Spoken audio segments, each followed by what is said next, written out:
रात के ठीक 3:33 पूरा शहर सो रहा था।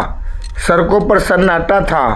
घड़ी की टिक टिक भी जैसे डर के मारे धीमी पड़ चुकी थी। लेकिन उसी वक्त एक लड़का अचानक चीखते हुए नींद से जागा। उसकी सांसें तेज थी, शरीर पसीनों से भींगा हुआ था और उसकी आंखों में वही डर था जो इंसान सिर्फ मौत को सामने देखकर महसूस करता है, क्योंकि उसने अभी अभी अपने ही घर को जलते हुए देखा था, अपनी माँ को रोते हुए और खुद को राख के बीच खड़ा हुआ। वह सपना इतना असली था कि उसे लगा यह सपना नहीं, आने वाले कल की झलक है। उसने तुरंत पानी पिया, खुद को समझाया यह सिर्फ एक बुरा सपना था। लेकिन अगली सुबह जब वह नीचे गया तो उसकी माँ ठीक वही कपड़े पहने हुए थी जो उसने सपने में दिखे थे, और तभी उसकी रीढ़ में ठंडी सिहरन दौड़ गई। क्या सपने सच में भविष्य दिखाते हैं, या फिर हर रात हमारी आत्मा किसी ऐसे जगह चली जाती है जहां समय पहले से लिखा हुआ होता है?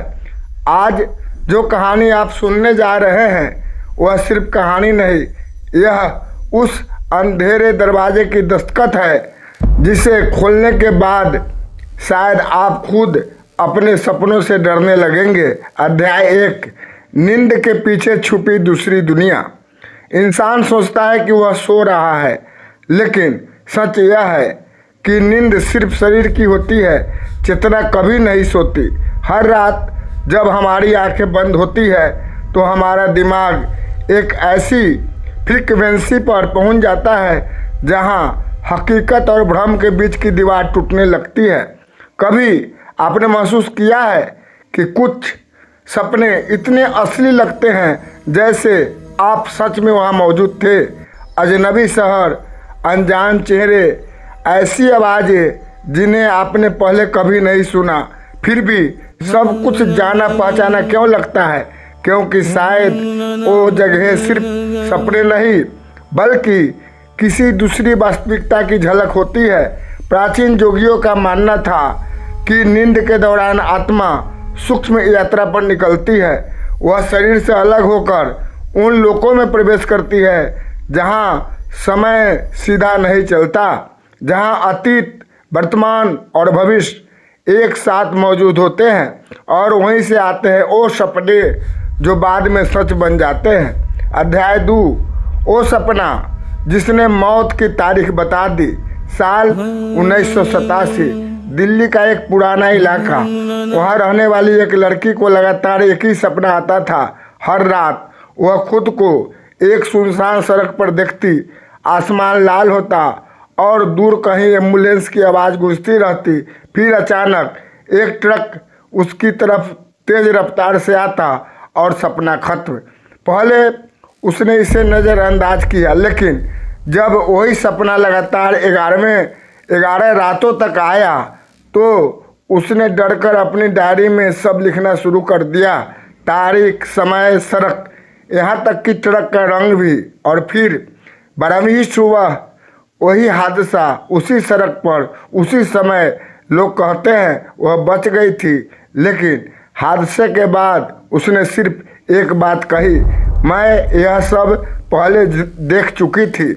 अब सवाल यह है, अगर भविष्य पहले से लिखा नहीं तो सपनों में वह पहले कैसे दिखाई देता है?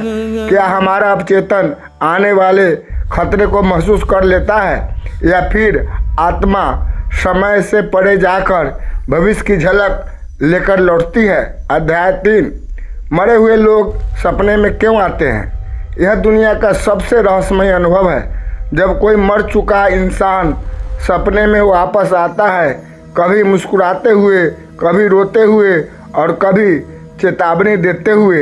एक आदमी ने दावा किया कि उसके पिता की मौत के 3 दिन बाद वे सपने में आए और बोले, पुरानी अलमारी के पीछे देखना। सुबह जब उसने अलमारी हटाई तो वहाँ एक पुराना डिब्बा मिला जिसमें परिवार के जरूरी कागज और पैसे रखे थे। जिसके बारे में किसी को पता नहीं था। अब सोचिए, अगर सपने सिर्फ दिमाग की कल्पना है तो यह जानकारी कहाँ से आई।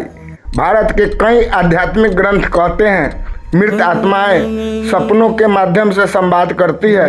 वे सीधे नहीं आ सकती, लेकिन चेतना के रास्ते वे हमें संकेत भेज सकती है। और सबसे डरावनी बात, अक्सर ये सपने रात के 3 बजे के आसपास आते हैं, जिसे कई रहस्यवादी आत्मिक समय कहते हैं। अध्याय 4, लूसिड ड्रीमिंग। जब इंसान सपने को कंट्रोल करता है।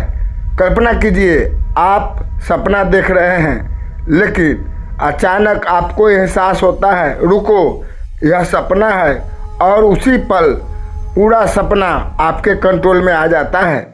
आप उड़ सकते हैं, समय रोक सकते हैं, किसी भी जगह जा सकते हैं। इसे कहते हैं लूसिड ड्रीमिंग।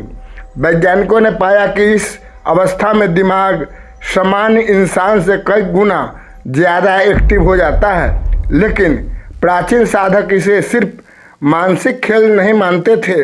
उनका कहना था यही वह अवस्था है जहां इंसान आत्मिक शक्तियों से संपर्क कर सकता है। तिब्बती साधु वर्षों तक ड्रीम योग का अभ्यास करते थे ताकि वे नींद के भीतर भी जागरूक रह सके, क्योंकि उनका विश्वास था जो इंसान सपनों को जीत लेता है वह मौत के डर को भी जीत लेता है। अध्याय 5, सबसे खतरनाक सपना। लेकिन हर सपना सुरक्षित नहीं होता। कुछ सपने ऐसे होते हैं जहां आपको लगता है कि कोई आपको देख रहा है। आप भागते हैं लेकिन शरीर हिलता नहीं। आप चीखना चाहते हैं लेकिन आवाज़ नहीं निकलती। कमरे में कोई छाया खड़ी होती है जो धीरे धीरे आपकी तरफ बढ़ रही होती है, और तभी आपकी आँख खुलती है। सांस तेज, दिल धड़कता हुआ और पूरा शरीर जकड़ा हुआ। विज्ञान इसे स्लीप पैरालिसिस कहता है, लेकिन सदियों पुरानी परंपराएं इसे कुछ और मानती है। उनके अनुसार यह वह क्षण होता है जब चेतना आधी शरीर में होती है और आधी उस दूसरी दुनिया में, यानी 2 दुनियाओं के बीच फंसा इंसान। आज रात जब आप सोएंगे, अब एक पल रुकिए और खुद से पूछिए आपका सबसे डरावना सपना कौन सा था। क्या वह सिर्फ दिमाग का खेल था या उसमें कोई छुपा हुआ संकेत था। क्योंकि सच यह है कि हर सपना एक दरवाज़ा है। कुछ दरवाजे हमें हमारे डर तक ले जाते हैं, कुछ हमारे भविष्य तक, और कुछ ऐसी सच्चाइयों तक जिन्हें जानने के बाद इंसान कभी पहले जैसा नहीं रहता। आज रात जब आप अपनी आंखें बंद करेंगे और नींद धीरे धीरे आपको अपने अंधेरे में खींचेगी, तो शायद कोई सपना आपका इंतजार कर रहा होगा, कोई संदेश, कोई चेतावनी, या शायद किसी दूसरी दुनिया की दस्तखत। और अगर अगली बार आपको रात के ठीक 3:33 पर अचानक नींद खुल जाए तो एक बार पीछे मुड़कर जरूर देखना, क्योंकि हो सकता है इस बार सपना आपको नहीं देख रहा हो बल्कि कोई और आपको देख रहा हो। थैंक यू, धन्यवाद।